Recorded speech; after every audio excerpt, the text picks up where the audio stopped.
and the extra bit of mobility. You won't get mobility if you get deleted. Oh, beautiful. That is going to be the Eve though, and the Terizla as well. All these slows and all the maneuvers that Matilda can bring to the table as well. Yeah. Snowball is what they're looking for, and I think they kind of wanted that Eve to be picked up. Now they want to dive to the Eve and splash her with water. That doesn't sound threatening, but you know, in this Water case, can hurt. Yeah, it can. You know, water can flow or it can crash. All right, Bruce Lee. Unlike when you cry, Whoa. it's water, Oh, okay. right? I thought it was a rock. Exactly. 1-1, game 3. The looks of confusion on the English desk. But we'll have to see. Can ONIC pull off the snowball right here? Kadira, man. We haven't seen it in a long time. Technically, there are a lot of ways to counter it, so we'll see what will be the solution that DEWA can come up with. I mean, they certainly are anticipating that ONIC want to go for a snowball. They're anticipating the aggression that the Sky Kings want to protrude onto them. 3 purifies by DEWA. Ladies and gentlemen, the conclusion of this best of 3 series with DEWA pushing it to a game number 3. Let's see how this pans out as we dive into the Land of Dawn. All right, man. The 3 purifies on the side of DEWA means that Sans is very, very limited when it comes to actually going for those pickoffs. But it also means that DEWA are relatively immobile, which means I think in this game, Lutfi has a lot more to be doing. And of course, Keyboy with the Arlet. If they can both go towards the backline, there is no flicker security, especially for Kaze. So when he's moving around the map, especially in the early game, he's going to be so limited. He has to move along with his friends, and he can't really move independently. If you look at the emblems though, agility for Drian and Watt, they want to be fast moving around the map. CW, of course, with more aggressive play, but Sans, even with the pull yourself together, he wants more petrifies. Well, Drian solo, guiding win. It's right there. Gary takes it as Kyrie secures the green camp, but Brave Smite on Kyrie. Brave Smite, Fredrin will be a lot more beneficial if you're in long drawn-out fights where you can just proc that Brave Smite again and again. Means that he's going to be slower in clearing though, especially against Gary on the Akai. That might prove to be a important factor in how the early game objective contests do go. Okay. 2 minutes have elapsed. And in terms of the purifies versus the flickers, I guess they're anticipating that Drian can guiding win them out to safety or even aggressively if it needs be. But that does really require a huge amount of chemistry and communication as well. So with Kyrie on his particular set of emblems, with his 1v1 in the neutral objective, with both at the same level, it's going to be curious to see who gets it. The Fredrin, an answer to the Akai. You can move me away, but I can stab and retreat. Final slash. And a first blood picked up by Mr. Power Wave, Terry, in the XP. Animal cruelty from the Porcupines, beating up on the Panda. Save the Pandas, man. Save the Pandas is what DEWA wants to do, but we'll see, man. ONIC has shown, again, they have a lot of burst damage, and I feel like DEWA has to put a lot of emphasis in the gold lane. If later on CW keeps snowballing out of control right here, it's going to be so dangerous for them because the torn apart memory, right, can just secure those kills if they don't purify in time or get out of the way in time. Look at this. Kyrie's playing this Fredrin very aggressively, kind of like an assassin. I mean, he does have a lot of sustain. Doesn't have retreat though. Already used that up earlier, so Gary will take that camp away from him. By the way, item-wise, CW has a Heptasis, it seems like. No boots until now. Is what the item, what do you call it? The inventory shows us earlier. If that's the case, that's really early. They do have a 1k gold lead at the moment. It still can ping pong either way. But if we're talking about Snowball, ONIC also needs to be aware of Watt at the moment. And it's not going to be as simple to take him down as well because he's on the Purify.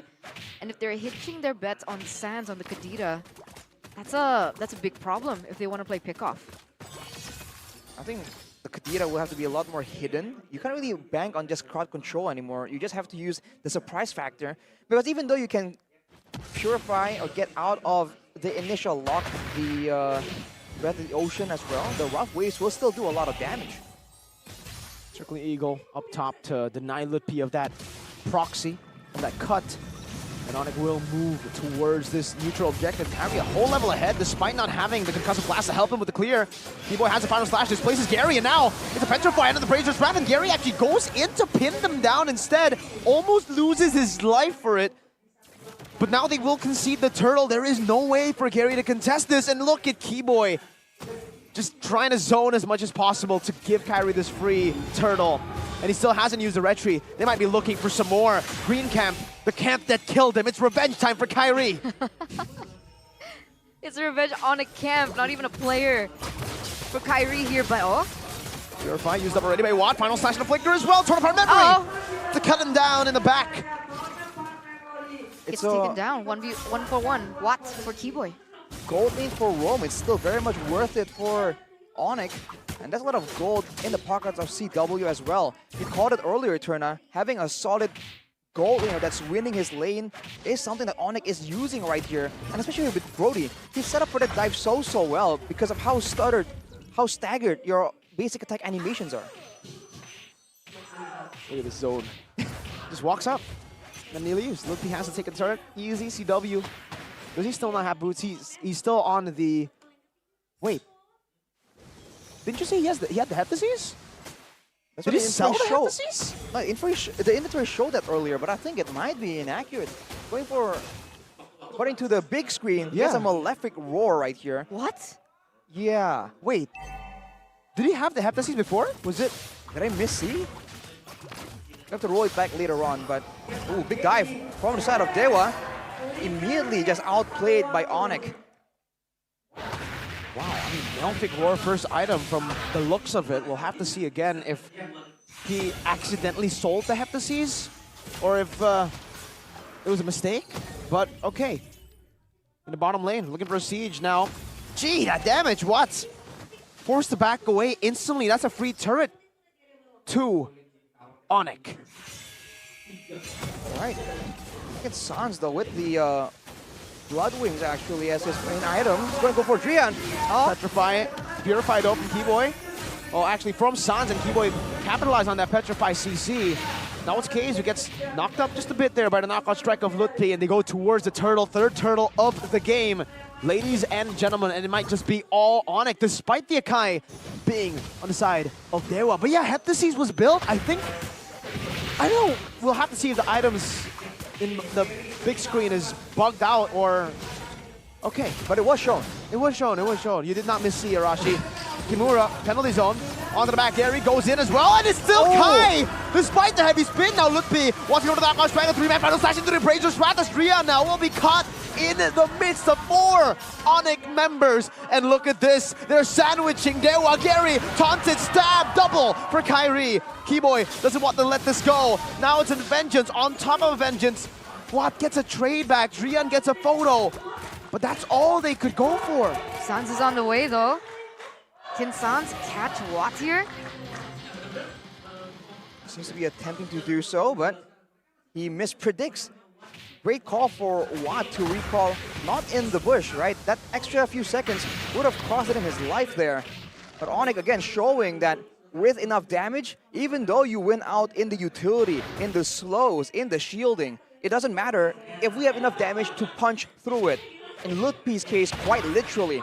And the fact that they are all so strong right now, it means that even under the turrets, DEWA has to think twice about sticking around for ONIC to set up for a big dive due to how easily they can just set up huge nukes from their heroes.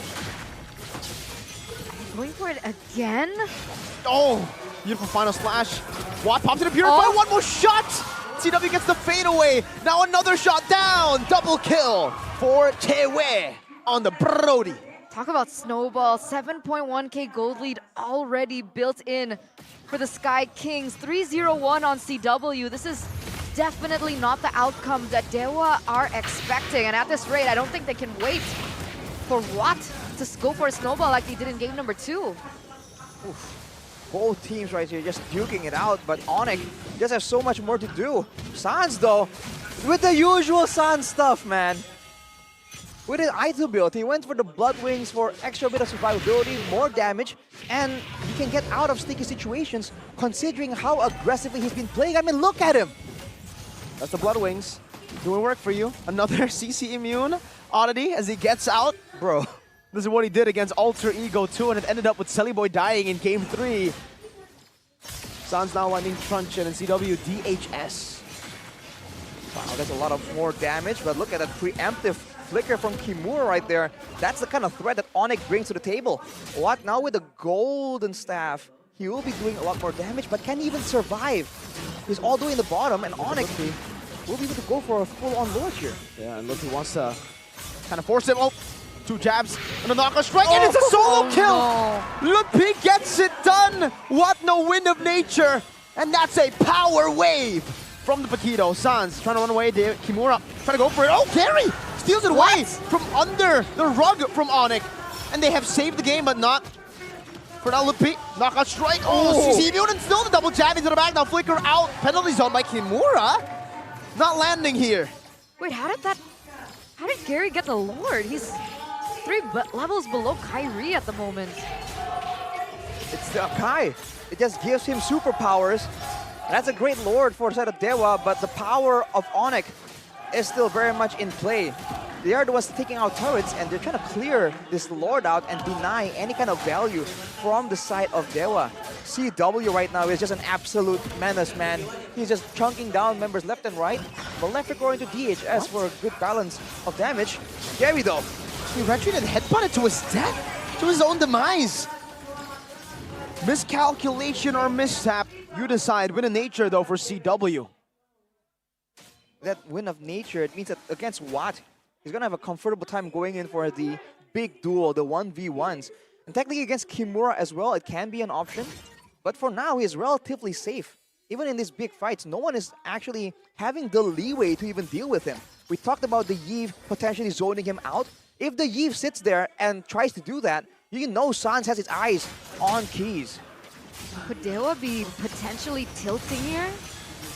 With the way that they're playing at the moment? I mean, the stakes are definitely much higher for them. They are currently in the red zone, number 8. So this game definitely means a lot more to them than it does to ONIC, who is still comfortable at level 3. Just like that though, Sans once again abuses the Kadita passive. We've talked about it a lot. And the Blood Wings. It's just so underrated. The Blood Wings lets him escape even faster. So it is a bug. The hepatitis is there. Wait, what? It's the bug in the big screen. We'll have to report that later. We need confirmation here, but okay, with the hepatitis, that makes sense. That's why his burst damage has just been so much more dangerous. So for DEWA now, that's the question here. With the 2 wands built for keys, he doesn't have a lot of cooldown reduction though. Fight breaks out and Gary's forced to use the heavy spin immediately, right? Before anything even happens. Even if they want to go for the long duration poke gameplay, trying to abuse that Yve pick, ONIC just isn't letting it happen. If they misstep just by a bit, you know that the flank is about to happen. And look at where Lutpi is positioning, man. He is just a trapdoor waiting to spring. They understand Watt's pattern. They understand that Watt likes to go in for the far lane, but again, Gary. Whoa, a circling eagle as well. A commitment to get to the back, and Sans gets some isolation in the back. That's just a free kill. Gary 0-4 and all. He got the Lord once, but now it seems like he won't even have a say on the next Lord. That is going to be enhanced in the 13th minute of the game. That's such unfortunate timing for Gary in particular. The fact that he was able to get that retry over Kyrie earlier on. Why did he go in and commit for that engage in the top side? I think he felt like he had information, and because the Lord was about to spawn, he wants some control, some space to operate, to try, potentially go for another steal. But ONIC just immediately punishes it, and they know they have a lot more crowd control. And funny enough, what was done by Terizla in Game 1 and 2, right now Sans is doing with the Kadita. He's not going for a big one-shot, big full lockdown combo. He's just using the rough waves to immediately zone away any kind of backline follow-up from the front lines of DEWA. And that's a flicker burnt out already there. for Kimura. The sudden penalty zone flicker, not available anymore. Watts getting out of that battle mirror, or getting out of the Breath of the Ocean with the battle mirror image. 2 base turrets taken down, and ONIC will continue this chokehold that they have on DEWA with the bottom wave. They have a Brody, in the famous words of Wolf at the M5 Grand Finals final game. CW can't siege this base turret so easily, and Gary again gets chunked down. Real world manipulation popped in, but look at Sans stopping the real world manipulation, giving CW time to hit that turret. It took him 4 hits, and now Kimura as well. Torn apart memory, taking him down, but the penalty zone actually saves him for a bit. One last shot, beautiful save by Drian. That's just so much damage, so much pressure. Everything that DEWA are trying to use to really counter ONIC are being shut down completely. The utility just kited away from. The damage outmatched. The zoning just denied again and again. With no base turrets now, it seems like it's only a matter of time unless DEWA can get a pickoff. They have to try and go for something crazy right here before ONIC just slowly but surely cruises to an easy victory. It looks like ONIC are fulfilling a particular expectation before the season. It's not enough for pro players to just anticipate their movements and anticipate what they're going to play, but their habits. And you can see that ONIC understand that. That's why it looks like they're always a step ahead before DEWA even decide to do it, because they understand the players and their habits. It's insane to see. That's why the Paquito pickup was brilliant, because they knew that when DEWA look at a team fight and they assess that they're not going to be able to win it, Watt usually finds a trade on the other side of the map to go for objectives, but now he can't, even though he is on a Claude, because in that 1v1 versus the Paquito, we saw what happened. It was a solo kill that was given to Lutpi. Maybe if the game keeps going, there's a chance that Lutpi can get outmatched by Watt and his mechanics. We've seen it before, but it's quite a long way to go with ONIC being 12k gold ahead. And I dare say, I would go a step further and say that ONIC are actually the ones that are making DEWA fall into their old habits, right? They know how DEWA plays, and they are pressing the right buttons to dictate how DEWA can approach these situations. Like earlier, forcing Gary to try and contest for some objectives, for some control on the map, and then immediately punishing him. Now, let's see what's their next plan, what's their next diabolical step in just dismantling DEWA. Gary's not 15 yet. Nope. Haven't been able to get farm. That's so crazy. It's been 17 minutes. They're trying to force this, but no, they're too far away. They can't even go for it. Now it's an engage from Keyboy. Final slash on the 2. Lutpi in the knockout strike in the back.